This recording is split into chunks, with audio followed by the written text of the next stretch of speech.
Rasulullah sallallahu alayhi wasallam mentioned several matters that will bring regret on the Day of Judgment. So let's take them one by one. First, regret of not giving Surah Al-Baqarah its due attention. Rasulullah sallallahu alayhi wasallam, he said, recite Surah Al-Baqarah, for constantly reciting it will bring barakah to your life, and neglecting it will bring regret on the Day of Judgment. And black magic, the magicians cannot touch the person who constantly recites Surah Al-Baqarah. If you can do it once a day, Allahu Akbar. If you do it once a week, Alhamdulillah. But at least once a month, have the Surah Al-Baqarah being recited in the house. How many complaints we get? Ya Shaykh, jinn, black magic, evil eye, nazar, all that. Subhanallah. Rasulullah ﷺ said the house that Surah Al-Baqarah is recited in, the shayateen will not enter it. Second, participating in any gathering where Allah's name is not remembered, it will be a regret on the Day of Judgment. Rasulullah sallallahu alayhi wasallam, he said, whenever people sit in a gathering without remembering Allah Azza wa Jal, as if they have gathered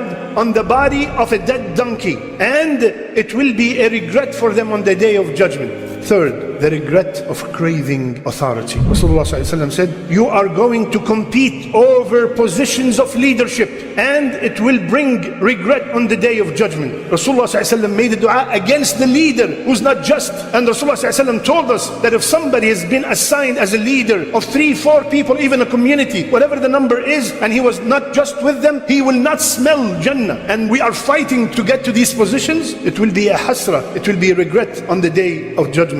The fourth kind of regret is the regret of those whose acts of worship contained riyah, the ones whom their acts of worship contained showing off. Showing off, my brothers and sisters, destroys, diminishes the amal, no matter how huge it is. If it was intended the pleasure of other than Allah, it's multiplied by 0. Imagine $10 million donation just to show off.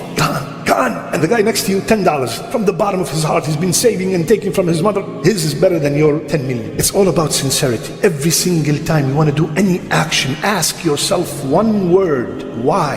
Why am I doing this? Why am I volunteering? Why am I donating? Why did I grow my beard? Why did I wear the hijab? Why? If the answer is the pleasure of Allah, Allahu Akbar, proceed. If not, pause, reset, and refresh your intention. One of the Salaf, they walked into him and he was weeping.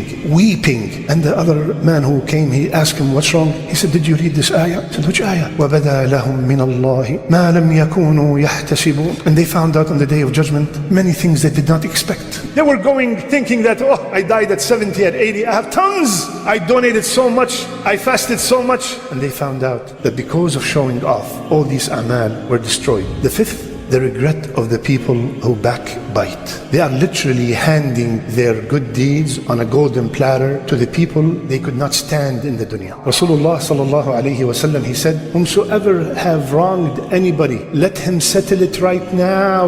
Let him ask for forgiveness right now, because on the Day of Judgment there's no more dirham or dinar. The currency is hasanat and sayyiat, and he will give the hasanat to the people he harmed, and if he doesn't have any hasanat, he will take from their evil deeds. We worked so hard, we are fasting, we're praying qiyam, reading Quran, and at the end of the day, on the Day of Judgment, I cannot give my mother 1 hasanah, but I give the guy that I spoke behind his back tons of hasanat. Those people will regret every word they spoke about someone, every rumor they spread about them, every news they forwarded without even checking the authenticity. The sixth moment of regret are the people who regret they did not take advantage of every single moment while they are above the ground. My beloved brothers and sisters, we do not want to be from the people who on the Day of Judgment they would say, Ya laytani qaddamtu li hayati. Ya Rabb, Ya Allah, I beg you the best of your names. Everybody who's watching us, do not make us from the people who would say, I wish I have done more.